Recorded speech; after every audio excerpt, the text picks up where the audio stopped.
Hey guys, how's it going? This is Tuber. Welcome back to PrimaEd.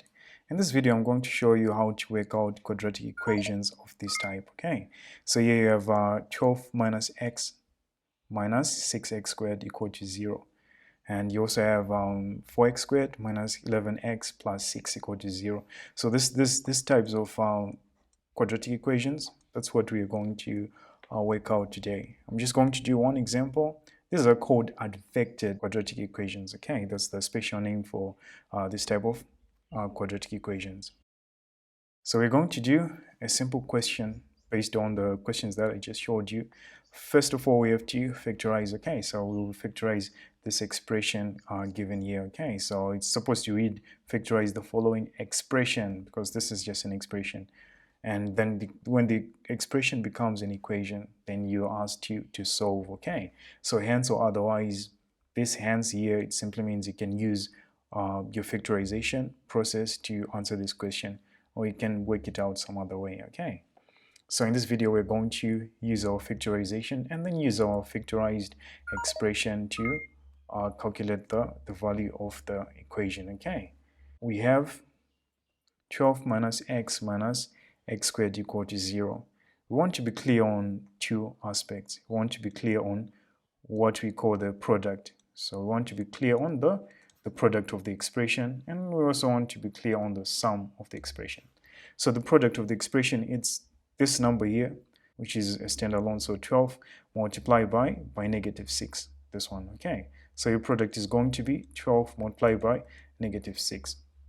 So one way to remember this is that for product, you're taking the coefficient of x squared. So you're taking this one, the coefficient of x squared, and you're also taking the standalone number. Okay, so this is what you get.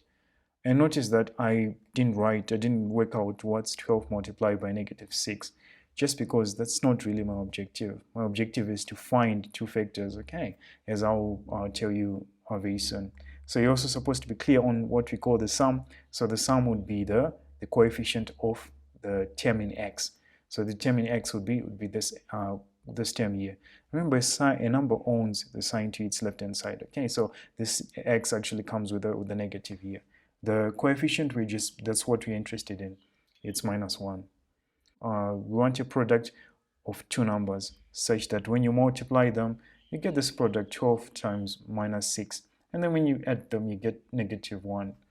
This is where it's critical. Okay, so with simple numbers, you can actually reason this out. But then with large numbers such as 12 multiplied by negative 6, which are not very immediate, you can work them out, but then it takes time sometimes.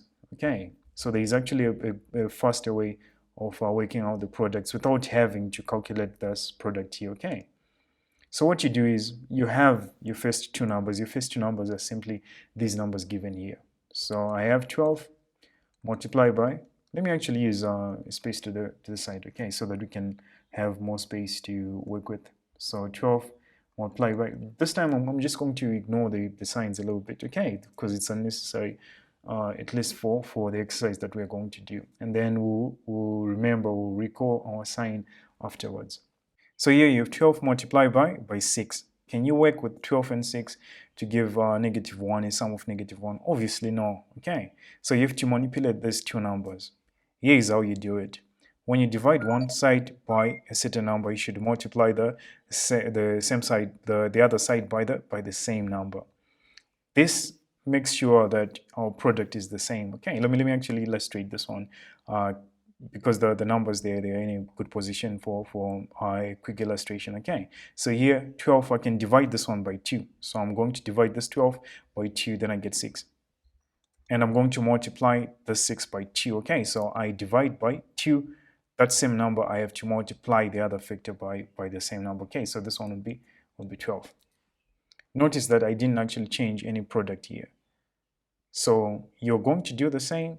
But then as you're doing, you're supposed to be looking for numbers that can give you a sum of negative 1. Okay, so in other words, you just need two numbers that have a difference of 1. So here, we're going to do more or less the same things, but then what we're going to do is to use other numbers, obviously. So you just use whatever is factor on one end. Okay, so for example here, it's 12, so I can choose to divide this one maybe by 4. If I divide 12 by 4, then I get what? I get 3. So the same 4 I can multiply 2 to 6. Okay, so I divide this one by 4, I'm going to multiply this one by 4. So this one by 4, I get 24. I'm actually maintaining the product there. 24 and 3, I can't work with them to get -1. Okay, so I have to keep going.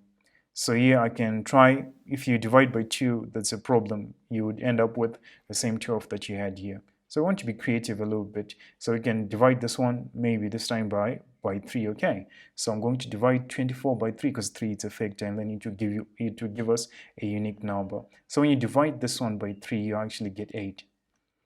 And the same number that we divided this one by, we are supposed to multiply the other one by. So I'm going to multiply this one by 3, I get 9.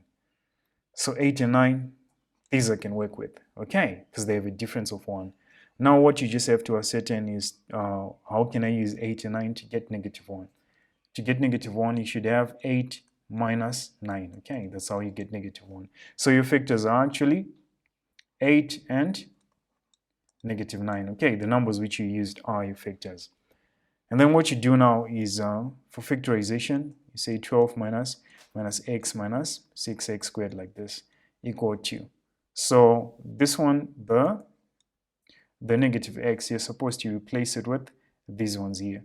And notice that if you say plus 8x minus 9x, 8x minus 9x, you actually just get straight up -x, okay? So you didn't change anything there. I hope you're happy. And then we have to put back this one. Obviously, it was part of the expression. So now we're supposed to factorize our two brackets. These numbers here, 4 numbers. You're supposed to pair them up so you can take these ones and take these next ones. Okay, so you're supposed to factorize them. And when you're factorizing them, make sure that you're matching your brackets. Okay, so for the first one, you don't have to think about it too much.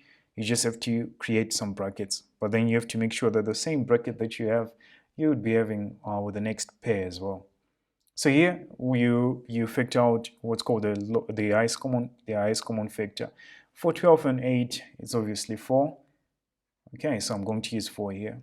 So if I use 4, I say 4 into 12, then I get 3. I say 4 into plus 8, then I get plus 2. Okay, there's already an x there. So here I'm supposed to factor out such that I have the same bracket. So here if I want to have the same bracket, I can factor out -3. Okay, -3x in this case, because you have x here and you also have x squared. And notice that in most cases, especially in this case here, whatever you're factoring out, it's actually the highest common factor for the two numbers. So here negative 3x, then -3x into -9x. So obviously you get 3 here. Then here -3x into -6x squared. So -3 into -6, you get 2.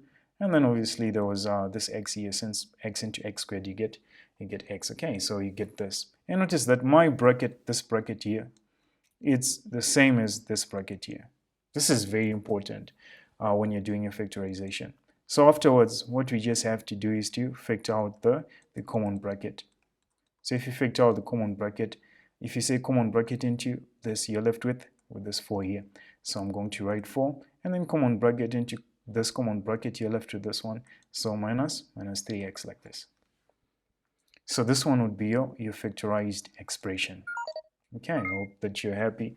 You can also pause the video and then redo this part. Okay, when you're working out yourself, it's an important part of our learning, okay, especially for maths.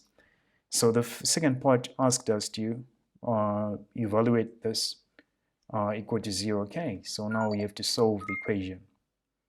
Now, if you understand products, when you have two products, because you don't know the value of x, so but then what you're sure of is that these two, they give you 0, okay? In other words, we just replaced this factorized expression is the same as this equation here, okay? This expression is the same as this expression here.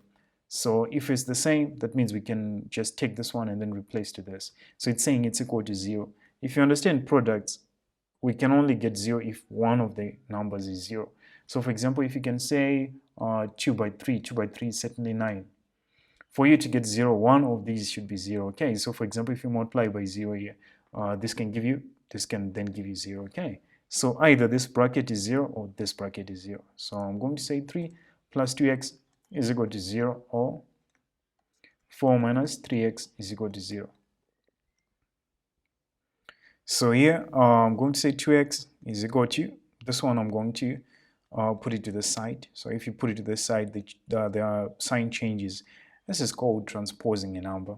So this one I'm going to put 3x, negative 3x, I'm going to put negative 3x to the side, okay, so that we can have that is positive. So it's equal to 4 like this. So here you can divide both sides by 2. If you divide both sides by 2, you get x equal to negative 3 over 2 like this. Or here you can divide both sides by what? By 3. We are dividing to isolate x, to just get x. That's why we're dividing here. This 2, to get rid of the 2, we have to divide by 2. So you just get x equal to 4 over 3, okay? So this is how you go about it. This is what you'd get, okay? So I hope that you're happy. You can pause the video and then redo this part as well to make sure that you're all caught up. If you didn't understand very well, you can watch till you can watch from the start of the video and then see if you understood better, you know, since you'll be knowing your weaknesses and all. So thanks so much for watching. We'll work out 2 more questions on quadratic expressions and quadratic equations in 2 later videos. Okay, so thanks so much for watching. This has been Yuba. Make sure you like, share, and subscribe. Out.